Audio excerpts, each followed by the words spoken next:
ఓం గం గణపతయే నమః. ఓం శ్రీమాత్రే నమః. ఓం శ్రీ గురుభ్యోం నమః. ఇప్పుడు మనం శుక్రుడు గురించి మాట్లాడుకుందామండి. కర్కాటక రాశిలో ఉన్నటువంటి శుక్రుడు ఏ విధమైన ఫలితాలు 12 రాశుల వారికి ఇవ్వబోతున్నాడో తెలుసుకుందాం. ఈ కర్కాటక రాశిలోకి 8 జూన్ నుండి మారుతున్నాడు. ఒక శుక్రుడు జూన్లో మారినటువంటి తీర్థయాత్రలు ఇస్తాడు, స్నానాలు చేస్తాడు అంటే చెప్పుకుందాం. సహజంగా ఏంటంటే శుక్రుడు యొక్క కర్కాటక రాశిలో ఉన్నాడంటే వాళ్ళు గంగా స్నానాల్లో, గోదావరి స్నానాల్లో, యమునాది పుష్కర స్నానాల్లో, అదే మాన కృష్ణ అదేంటి అమ్మవారు సరస్వతి అమ్మవారు స్నానాలకు ఫలితాలు బాగా ఎక్కువ ఉంటాయి. సరే చెప్పుకుందాం. సరే 12 రాశుల వారికి ఇచ్చే ఫలితాలు ఎలా ఉన్నాయో ఇప్పుడు మనం తెలుసుకోబోతున్నాము. మీనరాశి వారికి ఈ శుక్రుడు మంచివాడు కాదు కదా. 3వ ఇంటివాడు, 8వ ఇంటివాడు చెడు ఫలితాలే ఇస్తూ ఉంటాడు, అవునా?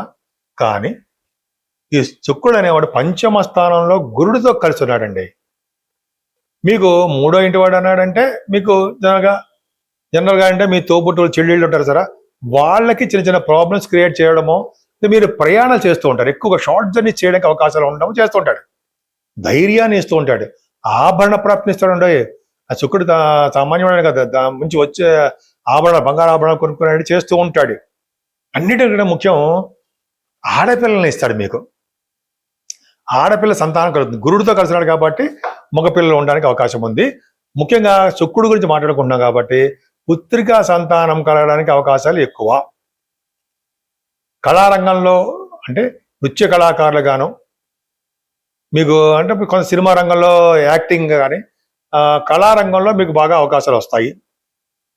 సాహిత్య రంగంలో కూడా మీకు బాగా మంచి పట్టు ఉంటుంది కాబట్టి సాహిత్య రంగంలో కూడా మీరు అద్భుతంగా రాణిస్తారు.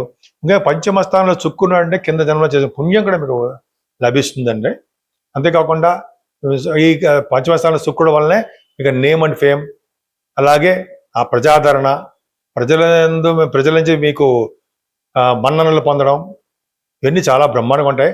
పంచమ స్థానం శుక్రుడే అదృష్టాన్ని, అమ్మవారి యొక్క దర్శనాల్ని, శుక్రుడు కర్కాటక రాశిలో ఉండడం వల్ల నీటి ప్రవాహ ప్రాంతాల్లో మీరు నివసించడము, లేదా నదీ స్నానాలు ఖచ్చితంగా చేయడానికి అవకాశాలు మీకు అవకాశాలు ఉన్నాయి. శుక్రుడు కర్కాటక రాశిలో ఉన్నాడంటే నదీ స్నానాలు కూడా చేయిస్తూ ఉంటాడు. ఆయన చేయించి కనకదుర్గ అమ్మవారు కానీ అంటే అమ్మవారి యొక్క దర్శనాలు చేస్తూ ఉంటాడు. అష్టమ స్థానాధిపతి కూడా ఉన్నాడు కదండి. అష్టమ స్థానాధిపతి పంచమంలో అంటే కొద్దిగా మీకు ఈ నీటి వల్ల కానీ, లేకపోతే ప్రయాణాలు చేసేటప్పుడు కానీ, లేదా మీ సంతానానికి కానీ చిన్న చిన్న ప్రాబ్లమ్స్ రావడానికి మాత్రం అవకాశాలు ఉన్నాయి. దాని గురించి గట్టిగా పట్టించుకోవాల్సిన అవసరం లేదు. శుక్రుడు మీకు రాజయోగాన్ని ఇస్తున్నాడు. ఆ శుక్రుడే లాభస్థానాన్ని కూడా చూస్తున్నాడు కదా, మీ అక్కయ్యలకి బాగుంటుంది, అని మీరు చేస్తున్న వ్యాపారాలు బాగుంటాయి, బంధుప్రీతి మీకు బాగా ఎక్కువ, ఫ్లో ఆఫ్ మనీని మీకు ఇస్తాడు. కళారంగంలో ఉన్న వారికి బాగా యోగాన్ని ఇచ్చి తీరుతాడడంలో సందేహం లేదు. ఇప్పుడు మనం పరిష్కార మార్గాలు సులువుగా ఎలా చేసుకోవాలో చెప్పుకుందామండి. 12 రాశుల వారికి పరిష్కార మార్గాలు ఏమిటి అంటే, మేష రాశి నుండి మీనరాశి వారి వరకు కూడా ఏ పూజలు చేస్తే భగవంతుడికి దగ్గర అవుతాం, మన యొక్క ప్రాబ్లమ్స్ తీరుతాయి, మన కష్టాల నుంచి ఎలా బయటపడతాం, మన కోరికలు ఎలా తీరుతాయో ఇప్పుడు తెలుసుకుందామండి. శుక్రుడు ఎప్పుడైతే మనకంటే ఈ శుక్రుడు మారడం వల్ల 8వ తారీఖు మారుతున్నాడు కాబట్టి యాక్చువల్గా 13వ తారీఖుని శని త్రయోదశి, మాస శివరాత్రి 2 వస్తున్నాయండి. పవర్ఫుల్. ఒకే రోజు మాస శివరాత్రి అలాగే శని త్రయోదశి రావడం అనేది చాలా తక్కువగా అరుదుగా ఉంటాయి. పైగా అది అధిక జ్యేష్ఠ మాసం అని మాత్రం మర్చిపోకూడదు. అధిక జ్యేష్ఠ మాసంలో అమావాస్య ముందర వచ్చేటువంటి శని త్రయోదశి, మాస శివరాత్రులు అత్యంత అద్భుతమైన ఫలితాలు ఇస్తారు, రెట్టింపు ఫలితాలు ఇస్తారు అని ఖచ్చితంగా శాస్త్రం చెప్తోంది. ఏం చేయాలి ఆ రోజు అంతా కూడా మార్నింగ్ మనం దేవాలయాలకు వెళ్ళడము, శనీశ్వరుణ్ణి తైలాభిషేకాలు, మన్య సూక్తం అండి, మర్చిపోతుంటాను నేను ఇప్పుడు.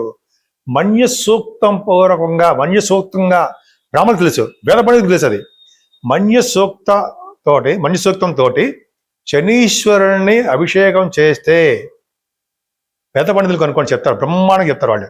అమావాస్య ముందు వచ్చే రోజు చేస్తే వాళ్ళకు ఉన్నటువంటి శని దోషాలు పరిహారం అయి తీరతాయి.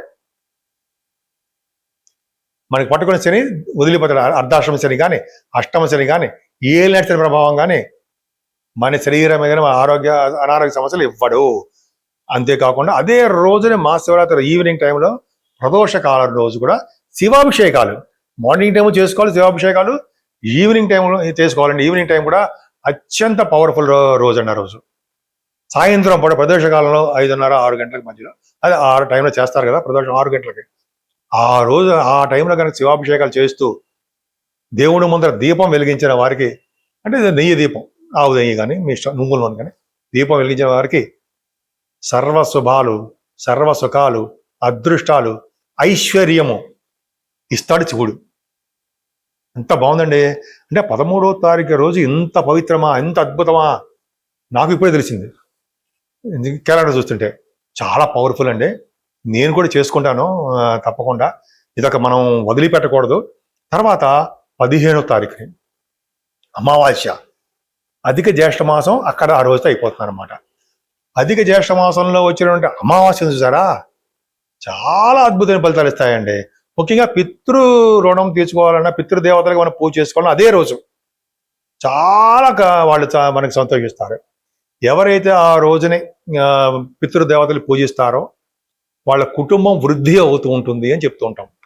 ఆ పితృదేవతలు మనం దీవిస్తారు. దేవుడి కంటే ముందు చేయవలసిన పనులు పితృదేవతను తృప్తిపరచడమే ఈ శాస్త్రం చెప్తుంది. కాబట్టి మనకి ఎటువంటి అవకాశాలు ఉన్నా పితృదేవతలు మనం సంతృప్తి పరుద్దాము. అంటే నువ్వులతోటి నీళ్లతోటి మనం తర్పణాలు ఇవ్వడం చేస్తాం. మీకు తెలియదే ఉందండి, తర్పణాలు చేయడం మంచిదే. అదే రోజుని అమావాస్య రోజుని చాలా టెంపుల్స్లో హోమాలు చేస్తారు, అమ్మవారి గుళ్ళలో. ఉదాహరణకి నాకు తెలిసింది అంటే పడమట విజయవాడలో గణపతి సత్యనారాయణ స్వామీజీ గురువు గారు ఆలయాల్లో చేస్తుంటారండి. నేను చాలాసార్లు చేయించుకున్నాను. అక్కడ అంటే అక్కడంటే ఎక్కడైనా సరే అక్కడ చేయించుకుంటే ఆ రోజు చేయించుకున్నటువంటి ఈ పూజలు ఉన్నాయి, హోమాలు, చండీ హోమాలు ఎంత ఫలితాలు ఇస్తాయంటే, అధిక జ్యేష్ఠ మాసంలో చేయించుకున్నటువంటి ఈ పూజల యొక్క ఫలం ఉంది సారా. పూజలు అంటే ఈ చండీ హోమాల యొక్క ఫలితం అనర్గళంగా అనంతంగా ఉంటుంది అని మా గురువుగారు చెప్తూ ఉంటారు. ఎంత పవర్ ఉందో చూసారా. మనం చేయించుకుందామండి, ఎక్కడున్నా సరే, ఎలా ఉన్నా సరే. మనం అక్కడికి వెళ్ళి చేయించుకోలేకపోయినా డబ్బులు కట్టి చేయించుకుందాం, అమ్మవారి యొక్క ఆశీస్సులు తీసుకుందాం, అంతే. అవునా? సరే, అమ్మవారి యొక్క కనకదుర్గ అమ్మవారి దర్శనాలు చేసుకోవచ్చు. అంతేకాకుండా అమ్మవారికి అభిషేకాలు కూడా చేయించుకోవడం చాలా చాలా మంచిది. అంతేకాకుండా చాలా టెంపుల్స్లో కూడా ఈ హనుమంతుడికి, ఆంజనేయ స్వామి వారికి అభిషేకాలు, ఆ రోజు పూజలు, అలాగే ఆంజనేయ స్వామి వారిని సింధూరంతో పూజించడాలు, అలాగే ఆ స్వామివారికి తులసి దళాలు అంటారు సరే ఆ చేయడాలు, అంతేకాకుండా 11 ప్రదక్షిణాలు చేసుకోవడం చాలా పవర్ అండి. అసలు అన్నిటికంటే ముఖ్యం ఏంటంటే హోమం. ఇక్కడ కేకే డబ్స్ దగ్గర చేస్తుంటారు అనుకోండి హైదరాబాద్లో. సరే, ఎక్కడున్నా సరే ఆంజనేయ స్వామి వారికి హోమం చేయించుకున్న వాళ్ళకి శనివుల్లో వచ్చే దోషాలు పరిహారం అయిపోతాయని చెప్పి సాక్షాత్ శనీశ్వరుడు చెప్పాడు కదండి మనకి. మనకంటే మనకు కాదని, నాకు కాదనుకోండి, మనం వింటూ ఉంటాం కదా. ఆ విధంగా శనీశ్వరుని పూజించవలసిందే, ఆంజనేయ స్వామి వారిని పూజించవలసిందే. సరే, ఇదంతా అయిపోయింది. మరి తర్వాత ఒక అద్భుతం అండి, దశపాపహార దశమి అని వస్తుంది. ఇప్పుడు 24వ తారీఖుని 24th వస్తుంది అది. సో ఆ టైంలో దశపాపహార అంటే, పాపం అంటే 10 రకాలైనటువంటి పాపాలు, హారము అంటే హరించబడ్డం.